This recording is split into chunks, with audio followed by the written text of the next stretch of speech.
On the basic steps of conflict resolution, there's two things going on in the field right now. You have peace studies, which is the literature, theory, and ideas, and you have conflict resolution and mediation. The difference between those two is the difference between ideas and theories and techniques and skills.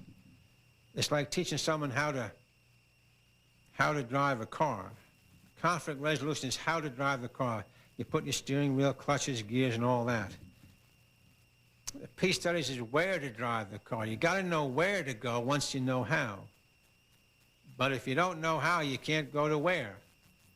So you really have to have both. We're not doing very much in either right now in our schools. There are 8 basic steps. And conflict is a word meaning only, we got to change the way we're doing things. That's all the word means. Number 1, conflict, the first thing you do is define what this fight's about.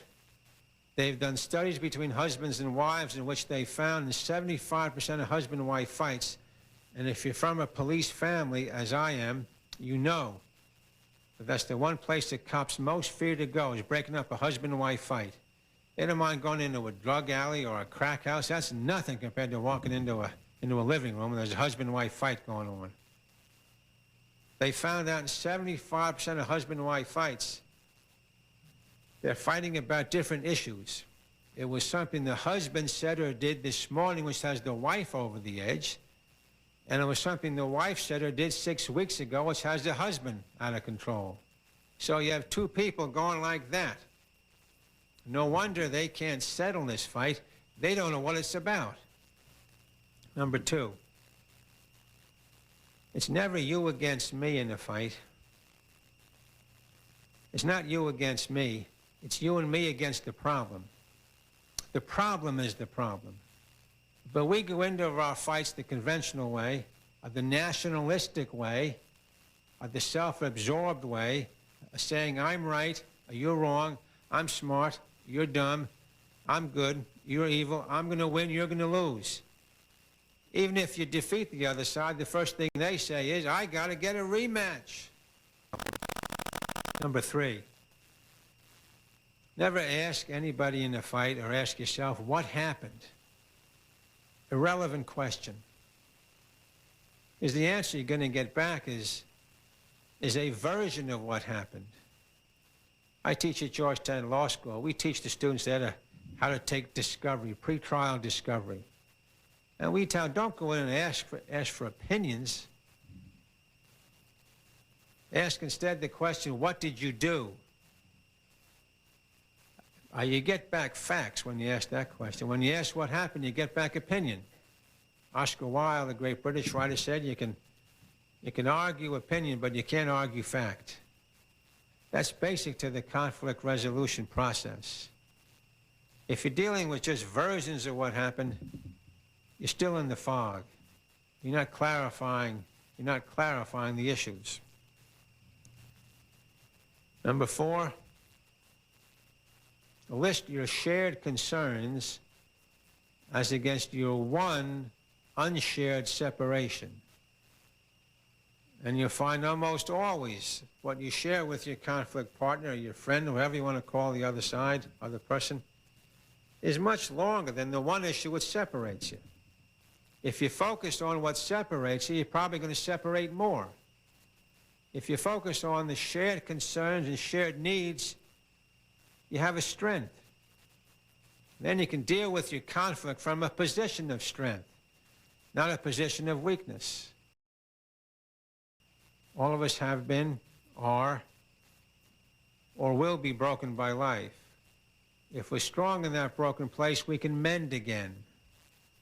If we're not strong there, if our relationship is not strong, if we don't focus on what brought the relationship together, it'll be too weak to stay together.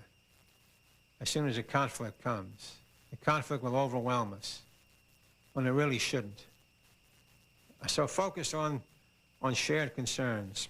Number 5, work at what's doable. too often we overload the process with what is undoable. You can't get it all back together right away. But we want to do that. No, work on one little small issue. Maybe if your partner comes home late every night or is late getting out of the house in the morning or late for classes, that's something that's doable. And then you build on the success of that. Well, there's a reform that could be done. Then you go on to a harder one. If you try to get it all back together, it rarely works. You can't do it at once. Next, number 6, I think. Aren't we on 6? Work on work on your listening skills. We're all meant to be listeners. If I were to ask you who are 2 or 3 of your closest friends and I got to know them, I'd find out quickly that the reason you like that person is that they listen to you. Listening is an act of caring. Gandhi had a memorable line. He said, the purpose of conflict resolution is not to bring your adversaries to their knees. It's to bring them to their senses. That's the end goal. Bring them to the table. That's what it's all about. And the last 2, a little difficult. Number 7 is a sense of forgiveness.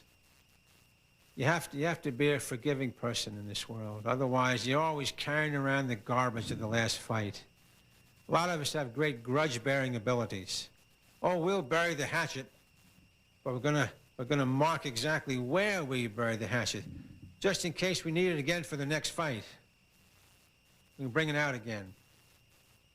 Forgiveness is most difficult, but you got to train yourself to do it. And it frees you up from carrying the weight of all the sludge around with you.